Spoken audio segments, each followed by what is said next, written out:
అసలు మనం గోవింద అని ఎందుకు అంటాం? ఒకరోజు వెంకటేశ్వర స్వామి అగస్త్యముని వారి ఆశ్రమంకి వెళ్ళి నన్ను శ్రీనివాసుడు అని పిలుస్తారు.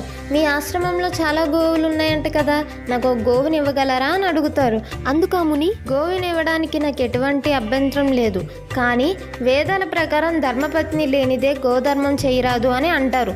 కాబట్టి మీరు మీ భార్యను తీసుకొని రండి అంటాడు. అలానే అని చెప్పి వెంకటేశ్వర స్వామి వెనక్కి వెళ్ళిపోతారు. సతీమణి పద్మావతితో మళ్ళీ వస్తారు. కానీ ముని ఆశ్రమంలో ఉండరు. తన శిష్యులు ఉంటారు. శ్రీనివాసులు ఇలా అంటారు, మీ గురువు గారు గోవునిస్తానని మాటిచ్చారు. అతను నన్ను నా సతీమణితో రమ్మన్నారు. ఇదిగో నా భార్య పద్మావతి. శిష్యులు మా గురువు గారు లేనిదే గోవు ఇవ్వడం కుదరదు అని అంటారు. దానితో వెంకటేశ్వర స్వామి కోపంతో తన కొండ వైపు గబగబా వెళ్ళిపోతారు. కొద్దిసేపట్లోనే వచ్చిన ఆ ముని, ఆ విషయం తెలుసుకున్న ఆ ముని గోవుని తీసుకొని వెంటనే వెంకటేశ్వర స్వామి వెనకాల, స్వామి గోవు ఇందా అంటాడు. గోవు అంటే ఆవు, ఇందా అంటే ఇదిగో అని అర్థం. అందుకే గోవింద అంటాం.